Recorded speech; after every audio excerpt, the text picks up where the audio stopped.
story time. I Yes. need a story from Bethany. When something went wrong under your watch, what you did to fix it, and then what lessons you learned from it. So we could all learn from your detriment, I guess. Yeah, it's funny 'cause I when I read this question initially, there's so many things that come to mind, especially from when before I was at Arvada. But one that I wanted to touch on quickly, just because this happened this summer on one of the hottest days. Our treatment plant, the one that produces most of the water for the city, is fed from pretreatment with one channel, and it has no isolation and there's no redundancy and or resiliency.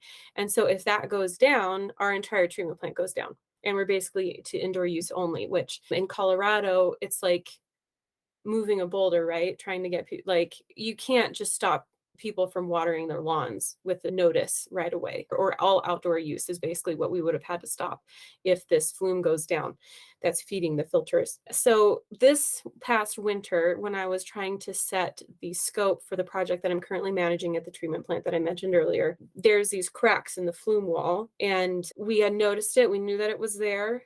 We decided to wait to do the repairs until this construction project started in October because we didn't have the skill set within the city itself to fix this. And it needs a pretty robust fix because it's old concrete. It's only 9 inches thick. Just the loss of concrete from water moving through that crack was about 3 inches. So now we have 6 inches of concrete between water and the outside. This is a foundation wall for this part of the building. So we didn't want to undermine this area without having this specific skill set on site that a contractor skill would bring. Knowing that this is a big risk, we decided to wait. It was damp, but it wasn't actively running water. And one of the hottest days in the summer, it started leaking, like active water started flowing out. And the loss of concrete during this was just scary. If this went out, we would lose this part of the building. And knowing that, I looked at that and I said, I see this risk, but I want to wait until October. That was very humbling. We had to shut the plant down that produces most of our water. So on a max day, we're looking 42 million gallons per day. Our larger plant, which is the one that was having this issue, produces max about 36 million gallons per day. And then our other plant is around 12 to 14 million gallons per day.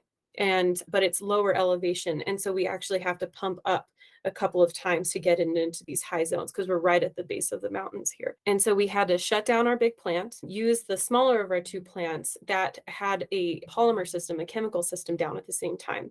So I think everybody was just completely on edge. Like you don't want to have a negative pressure vent in the system. That's when you go on boil orders. And we were just like we were getting ready to speak to the public that we could have emergency boil orders, that we could have emergency inside use only. However, we had just contracted with PCL, who's a contractor that works pretty extensive in the United States, as a CMGC during pre-construction phase services for this project. I felt like a general. Like, we have an emergency, guys.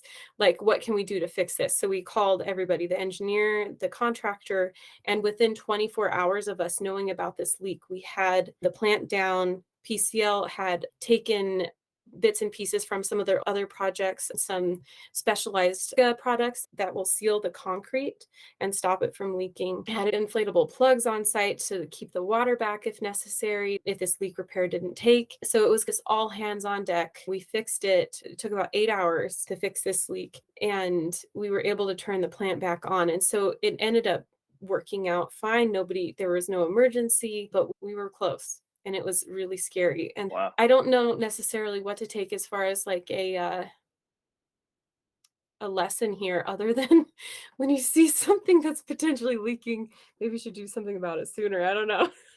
Gotcha. No, that sounds like a movie.